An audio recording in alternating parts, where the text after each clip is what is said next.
For the divorce guys out there, uh, doing a little bit of a longer version of a video rather than a short. Wearing the new hat. I want to talk about a few things. I got some notes down here. Some things that I've been going through lately, some things that have happened to me in the past. I'm going to talk about dating. I'm going to talk about exercising, about friends, or just interacting with people, and every day is a new day. A lot of this stuff you've probably heard a millions of times, so nothing's new under the sun. Let's just start off with that. First of all, I have talked about in some of my videos that we should stay away from dating apps. Should we stay away from dating apps forever? That's the big question. No, we don't have to stay away from dating apps forever. Okay? I have been the dude that would download a dating app. It doesn't work out, so I delete it. But then, feeling a little lonely, I would download it again, try it out again, fail, not get any dates, delete. So I kind of took like a fast from it for about 20 days, and then I came back to it with a different dating site. And now I'm doing a little bit better. I may have a couple future dates, and I'm kind of getting back into that groove. Now, I do believe that when you're going through the separation period, where you're going through the grieving period, I don't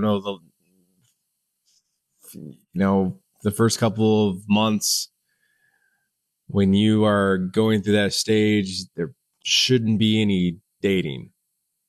Some people do start dating as a way to replace her. Some do start having sex to replace her, and it's not always healthy to do that. And I can confess that I tried to find somebody to replace her, even trying to find somebody that looked like her as a way to replace her and fill that void. And that's not always healthy. All right. There has to be a period of time where you're just kind of focusing on yourself. Now, if you do get back into the dating game, you need to continue to focus on yourself. Sometimes now I kind of heavily focus on the dating apps because I'm getting attention. And we all, as guys, know that like getting attention from a cute girl, somebody that's pretty, who is laughing at your jokes, who is wanting to talk to you, it feels good. I mean, you could find that type of validation and love within yourself, but it just sits differently. I don't know how to explain it. We're more men. We invented things to get into women's pants. We tried to perform on the court of the field to impress a woman. That's just kind of like our instinct, our nature. But like, take it slow.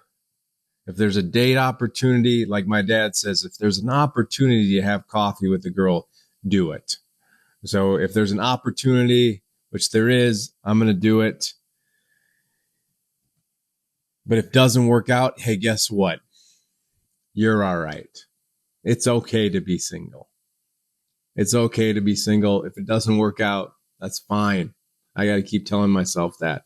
If I don't get a date, hey, I'm still single. There's no rush to get into a relationship. There's no rush to get married right now. So I just wanted to say that, but I'm having some trouble. I'm enjoying it. I'm getting matches. I'm potentially getting opportunities for dates. I like the attention, but sometimes I need to go, okay, I'm going to take that energy. I'm going to put it towards something else. That's why I'm speaking to you today. Next thing. Oh, I don't really know the rules of dating. There's so many rules of dating. I don't know. It's been like 10 years since I've dated. So just have fun, try some things out on how you talk to women, how you don't talk to women. Right. Okay. Exercising. I keep on looking at my mic to make sure that this is still green and is still working. Exercising through this period of time when you are grieving, all right, where you are anxious, where you are thinking constantly of your ex or just thinking about, God, what should I have done? I could have done something differently. And then when you're going through those stages of like acceptance, denial, anger, sadness, depression, you need to work out. And even if you are not going through separation or divorce, you need to be doing something physical. I know dudes that do MMA or mixed martial arts or jujitsu. I'm a guy that loves playing basketball. Every Sunday, I am playing basketball in the afternoon with like 20, 30, 40, 50-year-olds. I mean, if you're involved in a semi-pro football league, and if you can get into it, get into it. If you like golfing, do that. If you like walking, do that. We just got to get off our asses and start doing something, especially during this period. I continued to work out. I tried swimming. I did running. I would run up my hill, up and down, up and down. It was like very healing. I don't like to run anymore though. So I just stopped it. I like walking. There's an old couple right next door. They have a dog. They don't really take the dog out that much for a walk. I said, hey, can I walk the dog? They were fine with that. Walk somebody's dog. Do whatever you need to do to get out of your head. Physical activity gets you out of your head, lowers stress, lowers the anxiety, makes you feel good, prepares you for the entire day. I'm a guy that works out in the morning, so then I can have the rest of the day to myself. Or I might go at night and go shoot some hoops. You need to do something. You need to sweat. All right. And you need to sleep well. You can't stay up late. You need to start going to bed at the same time, waking up at the same time. That's always hard. It's hard during the summer, especially with I have two girls and they are outside all day, all night, and they want to stay up until 9 p.m. And I need to get to bed because I wake up at 4 a.m. But that's my life. And you kind of get around it. There's so many videos about what do you got to do before bed? You got to turn off the phone. You got to have red light. You got to make your room dark. You got to make it cold. Yeah, it may work. You just need to get sleep. Take naps too. I'm exhausted some days. I have to talk on the phone for my day job while I'm fighting crime at night. I have a day job, so I'm constantly talking to people. So I like to take little 15, 20-minute power naps, and you're going to need it during this time because you're going to get exhausted with all the thoughts in your head and all the rage, all the crying. You're going to need to take some naps. And there's like some study, if you take a 20-minute nap, it actually will make you more focused and energized and actually sleep well at night. And also wanted to, for one thing, find some time to just sit in silence. I know it's really hard. One thing that I used to do was in the mornings, this was around the fall or winter time. It was cold part of the time in Missouri. So January, February into March. I would sit outside and there's this wooden bird feeder that looks like a house. And I would just sit and stare at the details of it for 10 minutes. It sucked, but I did it.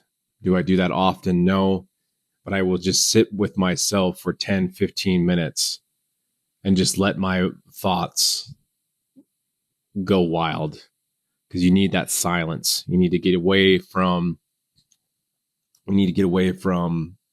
all the noise, and you just got to sit with your feelings and sit with your thoughts. Like going for a walk without your phone can be beneficial. Working out without your phone is beneficial with no music. But you just need to find time where you're just sitting in silence and just being with that rage and that anger and that depression and that sadness. I'm not always perfect at it, but it has helped, and it's helped other guys that I know that are going through this process. But also, you need to be around people. I'm getting a little better at this. I do have people to talk to on the phone, but, or even just, finding people to talk on the phone, talking to your parents, finding friendships. I need to work on this a little bit. I kind of isolate myself. But I do have, this older couple that I talk to. I got some buddies that I met online. Yeah, they live in Germany, but I still have interaction with them on the phone. You just got to reach out to people or talk to your parents, like I said, or your siblings or whoever. If you have a lot of friends, that's great.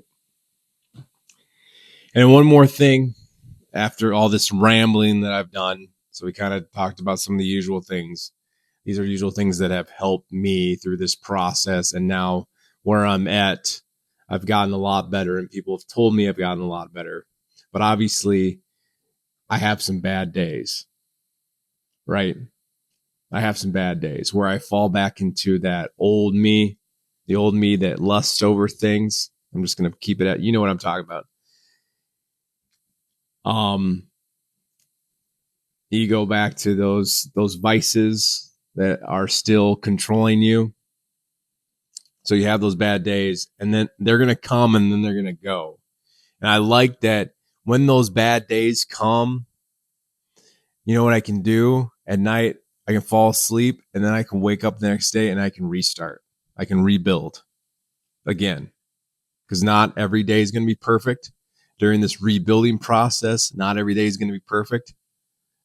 You're not going to get a match on that dating site, or you're not going to get that date, or you're going to feel like crap.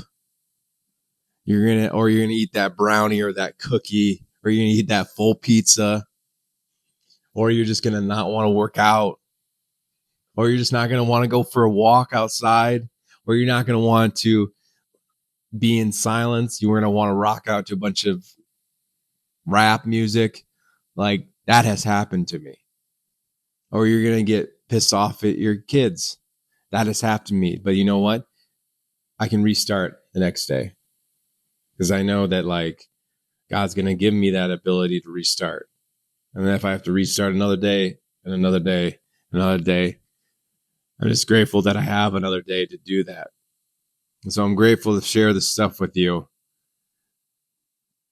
But this can pertain to any men out there that are going through crap in their life. Even if you're not going through separation, divorce, you need to take action. All right. Talk to you later.